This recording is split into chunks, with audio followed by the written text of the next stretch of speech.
and welcome to Exploring Personal Pedagogy. My name's Glenn Denny, also known as the Male Practitioner, and I'm delighted to be joined today by a best-selling author and editor of the 50 Fantastic Ideas series.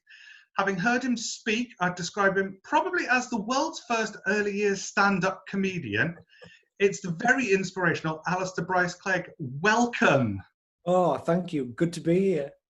Fantastic. How are you? It's kind of very odd times. We were just kind of talking beforehand, but it is very odd just now, isn't it? It is, but it's, apart from the obvious, it's a nice opportunity for everybody to take a bit of a breath. And also, I think a load of creativity will come out of this. So people having time to reflect on their practice, but also to get a little bit creative in what they do and how they do it.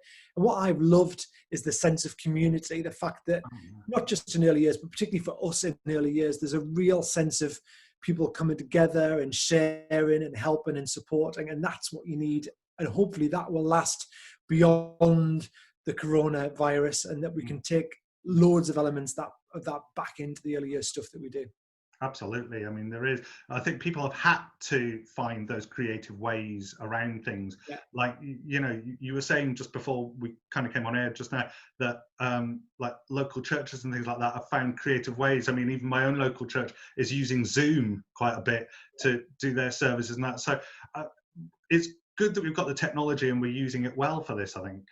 And also for parents, you're getting an idea of what it is that we do on a day-to-day basis. And I love all of the funny kind of social media posts about parents who are really struggling with the idea of just teaching. And as we all know, your own children are slightly different to teaching somebody else's. But I think there's just an added appreciation of the joy, shall we say, and the challenge of working in early years. Definitely those two, joy and challenge, they go well together. So what I'll do, I'm going to ask you the first question is, how did you start in early years? Well, I've talked about this a lot through my career. I was a reluctant early years practitioner. So my mum was a primary school teacher and a very successful one, and she taught at the top end of primary, mostly in year 6. So her view of early years was very, it's basically where you just play around a bit until proper learning starts. And so I went into teaching thinking I was going to end up in the upper end of primary, because I'd been in and worked alongside my mum and I'd done loads of work experience, and I loved it. I loved working up there.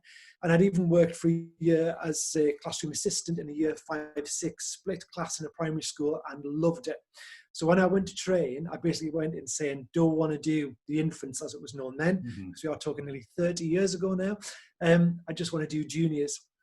And I got put in a reception placement, which at the time in the course that I was on, it was 7-week block. So you went in for 7 weeks and you worked in school for 7 weeks, had 1 day a week out to go back to uni. So nice long blocks of practice. Yeah. And I initially hated it for all the reasons that people often struggle with early years, because it's not obvious and it's not about going in and necessarily delivering a taught module in a particular way. It was early on in the year, it was September term, there were reception.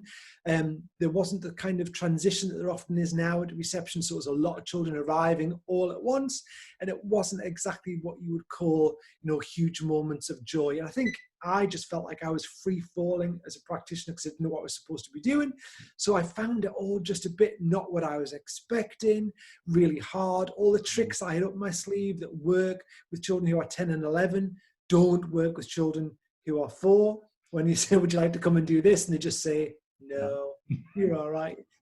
Well, what are you doing now? Nothing, and you clearly are. So it was about relearning those aspects, but also for me, I think in terms of self-reflection, it was about realizing that, at the core, I think of a good teacher is a good teacher, but there's so much nuance that goes around it. And I learned initially, slowly, the joy of early years. And what the difference was for me massively was I was with a really talented early years practitioner who actually, when I reflect, was even better than I thought she was at the time.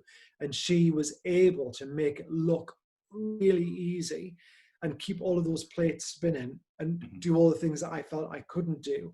But it was by watching her, talking to her, having long conversations with her about how she did what she did.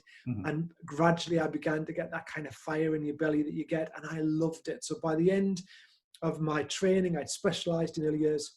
I'd done predominantly early years and Key Stage 1 practices, and I absolutely loved it. Mm-hmm. So I then went on to pursue a career in early years and ended up being the deputy head of a 3-form entry infant school with an early years unit. I then became the head of that school and stayed as head there for 10 years, developed the unit, and then 10 years ago now left that job and moved into early years consultancy. Mm-hmm. So my almost 30-year career has been predominantly in early years and Key Stage 1, and I have never lost the love for it. If anything, it just grows on an annual basis, because the more you learn, the more interesting it is, and the more you realize how much you don't know. So even 30 years on, I still feel like there's loads to find out, and that's the really exciting bit of it. I'd agree with that. I mean, I've spoken to various other people in this series, and I think that's the message that comes across clearly is, yeah, we can say we work in early years, but we never stop learning. There's always something new coming in, or we've discovered something new, and we want to share that. That's the thing as well. We don't just hold on to it ourselves, we share. Yeah, and I think that was, for me, is the ongoing challenge that, I mean, you know, I meet people who say, oh, you know, if I work lots in schools, and, you know, you get people in Key Stage 2 or Key Stage 1 even that say, oh, I could never work in early years. And I don't think it's a case of I could never. I think it's just a very different way of learning. In some ways, that's great that it's a unique learning phase, but also it's a shame that it's so different from what everybody else does. And obviously, in my opinion, a lot of the work that I do is about pushing that play-based model up through Key Stage 1 into Key Stage 2, because when you see play as a vehicle for learning, as opposed to something you do once the learning is finished, and you think about it in that way, then it doesn't matter whether you are 4 or 14 or 40, there are lots of ways in which you can really learn through a play-based approach. It's just what the play is that changes over time. I think play is a massively misunderstood word, isn't it? It kind of implies that you just go into a corner with some Duplo and fiddle around with it for a bit, but there's so much deeper level to it, really, isn't there? Yeah, and you can't, you know, when you've spent your career in investing in, you know, what is play and what is good play and what does play look like, and you have a real kind of, it's your day to day, I can get where the level of understanding comes from. If you haven't, then you are going to view it as something that's an add-on or something that isn't really learning. So I think, did you hear that? I think when you are working with play on a daily basis, and it is the very kind of core of what you're doing, it's very easy to have an understanding of how quality learning can come through play. But if that's not what you do on a daily basis, I think that's easy to see how play can be construed as the thing that you do once the work is finished, and not necessarily the vehicle for learning. But I think there are loads of really good lessons that the whole education system can learn from early years, because when you are playing is when you are most engaged in the kind of learning process. It's when your brain is most active, and therefore why can't you apply that to some of the concepts of Key Stage 2 learning, or all of the concepts of Key Stage 2 learning? It doesn't just have to be something that you do until you have the term after your 5th birthday and then stop doing it there. Definitely. I mean, it isn't just playtime. It isn't just when you throw the kids out after doing your lesson. Play is so much more, I think, isn't it? Yeah, absolutely. So, and it's kind of finding that joy, I think. Absolutely, definitely having the joy in that as well, because if the children are enjoying it and engaged in it, the learning is so much deeper then. So tell me about kind of, you've been on quite a long journey through early years, and like you say, we're still traveling along on that journey, but what kind of makes up your own personal pedagogy then? What's kind of been your influences into that? So pedagogy wasn't a word that I even had heard of or understood at the beginning of my teaching career. And it was something I encountered later on. And initially, I think when people come across this word pedagogy, because it sounds like a word that you wouldn't use in your normal kind of everyday vocabulary, people think it's something to do with kind of that intellectual study of education of early years. And actually it isn't. It's just the how you do what you're going to do. So it's, you know, where it comes from. And I've got a belief around early years learning and my pedagogy is how I try and put that belief into action. So everybody's got a pedagogy. And I think your pedagogy as a practitioner has to be elastic and flexible, and it has to grow and develop over time. Mm-hmm. So you almost, it's like having a Tamagotchi. You feed it and it grows and changes over time. And if you ignore it and don't feed it any longer, then it just stagnates and sits. So, you know, some people you work with, their pedagogy still lives back in 1984 because that's when they qualified and taught. And then some people are constantly feeding and reflecting and changing their pedagogy over time. Yeah. So when I first started, I thought good early years practice was topic-based, it was theme-heavy, it was activity-led. So I talk about something, I send you out to a table where I've done some lovely worksheets where you can colour in the border. I deliver it in a really snazzy, pizzazzy way. We all go out, we do our activity, and then we all kind of come back together. And, you know, I taught like that, and children learned things and nobody died. It wasn't that I was some kind of evil Cruella de Vil. That's just where my understanding of early practice lived. Yeah. So play didn't feature in my early years practice as a vehicle for learning. Play featured as something that children did outside of the teaching of the adult or the follow-on activity. And so over literally a 30-year process, my pedagogy changed as I began to learn that when I got better at creating an environment that supported effective play, the children then began to take their learning into play, and it consolidated their learning. They got to rehearse the things that we talked about, and that's where I saw really powerful kind of learning and consolidation happening. But that was a journey that took time, and a journey where I made several mistakes along the way. I say mistakes. Children still enjoyed the play, but I didn't necessarily challenge them in their play. I might have been just setting out things, again, that were too topic linked, or giving them resources that weren't inviting them to extend what they knew, just inviting them to come back and consolidate what they already knew. But it was just through reflection and observation that you begin to realize that this is not working so well. How can I do it differently? Or that classic of, well, this worked really well last year. Why is it not working this year? Why did those children like it and these ones don't? Yeah. So I've moved over time from a very adult-led, topic-led, activity-led teaching space where children did learn, but probably not in the depth or the breadth that they could have done, to now my practice is very play-based. So there are still opportunities for me for adults to teach, because I mean, we're teaching all the time, whether it's formal on the carpet delivery teaching or even just in interactions in play, indoors or outdoors, it's still teaching. But now I very much work with settings where we look at times to gather, whether that's gathering small groups, individually, large groups, and the adult leads the learning. So they're delivering thoughts, knowledge, whatever it may be. And then longer, much longer periods than I would have ever done before, where children go into continuous provision. And the role of the adult is to go into the play with the children and then observe, scaffold, support, teach, and do a mixture of all of those things, which can be quite subtle. So it's not like there's a list with a kind of tick next to it. But then what I realized was that the environment was crucial, because if I was going to let my children spend a lot of time in play, the play space needed to be linked to their particular interests, their next steps in learning. It couldn't be that I just sent them into a random selection of resources, or that I sent them into something that if I was talking about space, we only had space activities going on. Because for some children, they loved it. They tend to be the minority. And the majority of children were very bored with space outside of me leading it. So therefore, they just didn't do the activities. They did other stuff, or the behavior went off the boil, etc., etc. So my pedagogy now, and again, it continues to grow and to change, is that I really see more than ever before that quality play is where effective learning sits. And quality play is a complex thing. It's not as simple as like, just get the Duplo out. It's about understanding the why and what goes behind that, but knowing that when children, well, high level engagement, is linked to high levels of well-being. And if you want high levels of progress and attainment, children have to be engaged and feel really happy about who they are and where they are.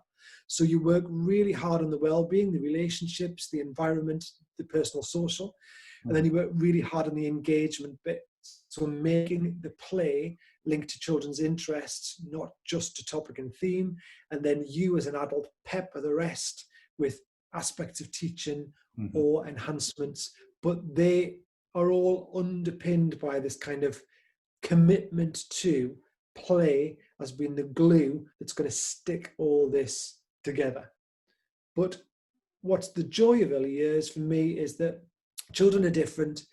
2 days are never the same, but also you've got the freedom with the early years curriculum to be able to play and to practice alongside children, so you can try things and see whether children respond well to them. And if they don't, you can either adjust them in the moment or you can adjust them on the longer term. But really good early years practice and play-based practice is not about expecting to get it right, but expecting to enjoy the whole concept of adjusting, tweaking, adding, reflecting, observing, because that should be part of what we're doing on a daily basis. So it's a changing, morphing beast, where I now think fundamentally for a long time, I've had a kind of core pedagogy around play. What I hope I do now is by research, of course, in my job as a consultant, I get to go, luckily, internationally and watch now hundreds and hundreds of teachers and early years practitioners practice, and I get to observe all of that. So as well as giving advice, I also take in a huge amount of quality and effective practice.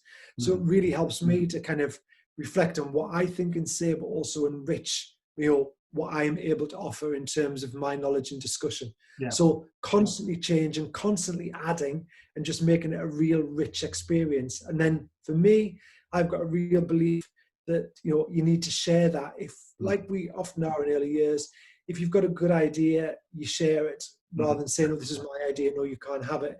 So as much as I can through obviously the blog that I do, my Facebook page, my social media, is to try and share those concepts, ideas, and experiences so that other people can also look at them and not say, "Oh, that's a good idea, I'm having that," but just reflect it, say, "Well, what does that make me think about? How does that make me reflect on my own practice? How would I do things differently?" So even if it's just about getting people thinking, then that's a really valuable thing to be able to do, because I find when people show me things that make me reflect and think, that's when my practice shifts a little bit. Brilliant. Because I think we need to be reflective in what we do, because you can't buy something wholesale and take that in, because it doesn't always work for your children, for your environment. It might work in somebody else's because they've spent the time working on it for their environment. But that's the thing, we need to kind of take something, reflect on it, and say, well, what would that do for us? Would taking this bit or that bit or that bit work for us? I think that's kind of something we as practitioners do pretty well, I think.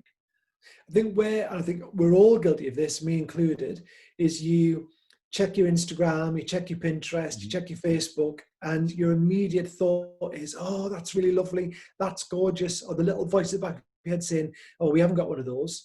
Oh, I'd love to have one of those." Yeah. And lots of the questions I have around environments particularly are the fact that, yes, if you had that in your space might look a little bit prettier, but then you could have a whole massive discussion around that concept of what makes a space look good.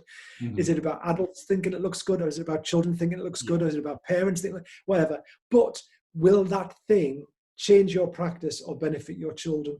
And it's way too easy to get sucked down the kind of Insta culture of, we need to have one of those, we need a mud kitchen, we need loads of pots and pans, I need my sand in a vintage suitcase, I need to have white muslin over my reading area. And whilst all of those things can add an element of nuance to practice, they won't actually fundamentally change anything that's happening in the space if the adults don't understand what underpins why you might have any one of those things. So it's really hard for everybody, I think, in the culture that we live in the digital media that we're surrounded by, not to get sucked down the route of, I just wish my space looked like that.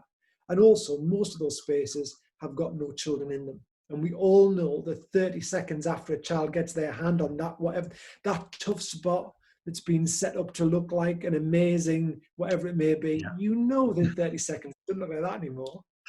30 seconds, I was going to give it 10. I think it's worth everybody remind themselves of that all the time. I think we do. I think like you say, it doesn't need to look Instagram perfect. It needs to be perfect for the children. Yes, and that often doesn't look Instagram perfect. And that adults understand it's the why question. Why do I have that? And why does it make a difference? If I really have got that gorgeous piece of furniture, whatever it may be, in the corner, or if I've got that mud kitchen in my outdoor area and it's cost me how many hundreds of pounds, how will that make a difference to my children? And I think it's that underpinning and constantly saying, well, not that you can't have it, but we just need to keep asking the question, you know, why do we want it? How's it going to make a difference? Yeah. Then if you can answer that, then it's probably a good thing to have. If you can't get beyond, but I like it, which all of us suffer from, then it's probably not a good way kind of to spend your money. Definitely. It's a good way of looking at it. Well, Alistair, I'm going to say thank you very much for talking to me today. It's been absolutely amazing to kind of listen to your own journey and kind of the thoughts and the feelings that you have about play and just how it works wonders for learning, and just that kind of deep-rooted sense of play being the important thing. You are very welcome. And it's also equally important for the adults as it is for the children. So you want a playful pedagogy in your setting across the board, and that's where you'll find the really quality stuff starts to happen. Absolutely. Alistair Bryce-Clegg, thank you very much. You're welcome.